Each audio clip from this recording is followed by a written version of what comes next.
Hi friends, welcome back. It is Twin Cities Live. Happy that you're here with us. Crunchy graham crackers, melted chocolate, and toasted marshmallowy goodness, deliciousness. So good. What's not to love about s'mores, right? But you know, this time you can skip the store-bought graham crackers if you're feeling fancy, and you can make your own instead. I often do think the graham cracker is kind of the weakest link. I would never ever think, ever in my life, I should just make this instead. Of course you would not. Until today. But today's it. Here to show us how and to help us celebrate National S'mores Day, we want to welcome the creator of the blog. So happy you liked it. Jamie Price joins us live on Skype. Jamie, it is nice to see you. Homemade graham crackers. Don't you think this is too much work or no? Nope, and I'm here to tell you how to make them. Now, first question though, when's the last time either of you enjoyed a s'more? Saturday. Hers was Saturday. That's it. I don't like that. She's being braggy. Mine has been within the last 3 months. Okay, well then today is the day. Elizabeth, this is no news to you, but you guys, s'mores. So it's National S'mores Day. So I'm here to tell you how to maybe like take your s'more game up a notch by making s'mores platter. So we've already talked about it, homemade graham crackers. Now, I'm not here to tell you that the store-bought crunchy, crispy honey graham crackers are inferior in any way, but once you try them homemade, I'm anticipating you might not want to go back. Okay, now just when you say homemade anything, Jamie, it sounds to me like, well, this is going to be a whole bunch of work. So convince me otherwise that it's worth the effort. Well, I mean, Steve, it is a cookie. So, right, there's a lot of ingredients that are involved in that, and by a lot, I mean a handful, right? So, like any traditional cookie recipe, there's going to be some butter and some sugar that you've got to mix together. There's going to be some dry ingredients that are involved. Okay. You mix the two together. I would say the most labor-intensive part, knowing that it's a cookie that you actually roll out and then you slice and bake. So, handful of ingredients, gets a quick freeze in the freezer for like 20 minutes. So here we go, right? Handful of ingredients, mix it up, butter up, honey, brown sugar, mix it all together, combine the two, and then like I said, this is the batter that's going to be frozen. Quick freeze, 20 minutes, then you're going to slice it into whatever shape you want. As you'll see here, I'm rolling it out. I use just like a pastry cutter. You could use a pizza cutter to cut them into the shapes. You could use cookie cutters, right? You could use circles, squares, hearts. For sure. Little Minnesotas. Yes, you guys, they are chewy, sweet, salty.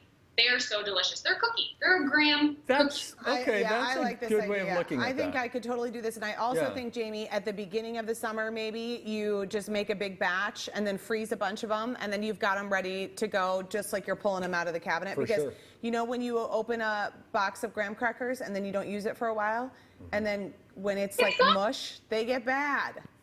Yes.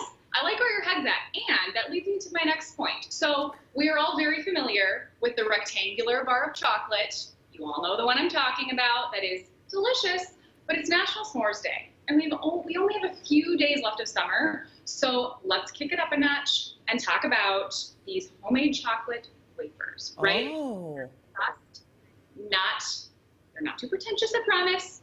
Chocolate melted into a silicone baking mold or a muffin tin with liners. And then on the ones that I have here, I dusted some coconut, crystallized ginger, if you really want to get fancy. Oh, that's yummy.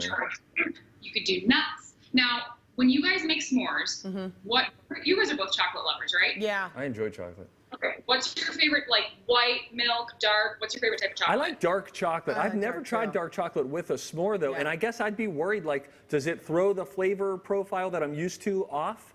So you're just essentially making your own little chocolate bars by just melting chocolate chips in a little silicone mold, and then you can make it in whatever shape you want. This is really a brilliant setup, because then you can use whatever chocolate you want. Because frankly, I mean, the classic is fine, but it doesn't taste amazing to me. I'm not a huge fan of the classic. Yeah. Oh gosh, the darker chocolate for me, the better. So I usually go with a semi-sweet. Now, if you don't have a bonfire going out back, or you don't have access to one, right? Like, you could pop this in the microwave, you could put it under the broiler, you could do a number of different things, or grab it. Get the torch out. Oh, the blowtorch. Anytime you can use the blowtorch, I think it's very, very fun. Oh, go back. We can see her, I think. Did she come back? Yeah, there she is. There, you're back. Oh, yeah, whoa. But you got that there. Oh, it needs a little bit more of a melt, but I'm going to go for it. Yeah. Smush it down. Homemade s'mores. Hey, Jamie, She double layered chocolate. where do you get your little portable blowtorch? Oh, you don't have one? No, I don't have one. Do you have to go to a specialty shop? Yes, like I would say any specialty kitchen store. I actually got this as a Christmas gift years ago. Best gift ever. I honestly, it's not like a daily occurrence, but when you want to make a homemade s'more and you don't have a fire out back, comes in handy. Well, and Quite anytime nice. you want to do anything like involving a meringue, or you want to do creme for brulee, sure. or you want to, I think it's kind of one of those things that you get thinking, maybe I'll just use this for one thing, and then you end up finding a bunch of uses Yeah, because you for want it. to use it. It's very fun. Jamie, before we go, can you show us the really cool way to display this so that you can just have it all look and put together?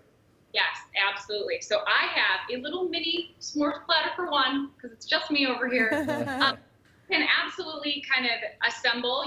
I've done platters with you guys before. Yeah. Kind of group the ingredients together on the post that you guys will be sharing on your website today. I do kind of show you just how to cluster everything together, right? So here you can see I've kind of just arranged and like neatly stacked the chocolate flavors. You kind of mound all of the marshmallows together, and then kind of just assemble the graham crackers in a way that looks really, really nice. You know what, Jamie, I'll bring say it out this instead of too. everything in the Whenever, bag. sometimes putting up a plate like that can be more work. I will say this though, with s'mores, if you have a marshmallow bag over here, chocolate bars over here, graham crackers, that makes more sense and totally it's worth the does. effort. Jamie, thank you so much. We love having you on the show. We posted a link to these recipes and to Jamie's blog as well. It's called So Happy You Liked It. That link is up on our website, twincitieslive.com.